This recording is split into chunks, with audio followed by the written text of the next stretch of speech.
മലപ്പുറം തിരൂരങ്ങാടിയിൽ അമ്മയെ വീട്ടിൽ നിന്ന് പുറത്താക്കിയ മകനും കുടുംബത്തിനുമെതിരെ നടപടി. റവന്യൂ അധികൃതർ മകനെ വീട്ടിൽ നിന്ന് പുറത്താക്കി അമ്മയ്ക്ക് വീട് നൽകി. ഹൈക്കോടതി ഉത്തരവിനെ തുടർന്നാണ് നടപടി. തൃക്കുളം അമ്പലപ്പടി സ്വദേശി 78-കാരിയായ തണ്ടാശ്ശേരി വീട്ടിൽ രാധയെയാണ് മകൻ സുരേഷ് കുമാർ വീട്ടിൽ നിന്ന് പുറത്താക്കിയിരുന്നത്.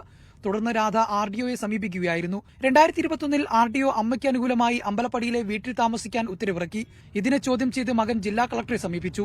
2023-ൽ ജില്ലാ കളക്ടറും അമ്മയ്ക്ക് അനുകൂലമായി ഉത്തരവിറക്കി. തുടർന്ന് മകൻ ഹൈക്കോടതിയെ സമീപിക്കുകയായിരുന്നു.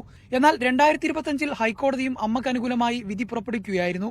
ഇതോടെ ഏപ്രിൽ 28-ന് തിരൂരങ്ങാടി തഹസിൽദാർ PO സാദിഖിന്റെ നേതൃത്വത്തിൽ വീട്ടിലെത്തി അമ്മയ്ക്ക് വീട് ലഭ്യമാക്കാൻ ശ്രമങ്ങൾ നടത്തിയിരുന്നു. എന്നാൽ സാധനങ്ങൾ മാറ്റാൻ സമയം വേണമെന്ന ആവശ്യം പരിഗണിച്ച് 5 ദിവസത്തെ സമയം അനുവദിച്ചു മടങ്ങുകയായിരുന്നു. എന്നാൽ കുടുംബം വീട്ടിൽ നിന്ന് മാറാൻ തയ്യാറാകാതെ വന്നതോടെയാണ് സബ് കളക്ടർ ദിലീപ് കൈനിക്കരയുടെ നേതൃത്വത്തിൽ റവന്യൂ വകുപ്പിലെ ഉയർന്ന ഉദ്യോഗസ്ഥരും തിരൂരങ്ങാടി SI ബിജുവിന്റെ നേതൃത്വത്തിലുള്ള പോലീസ് സംഘവും വീട്ടിലെത്തിയത്.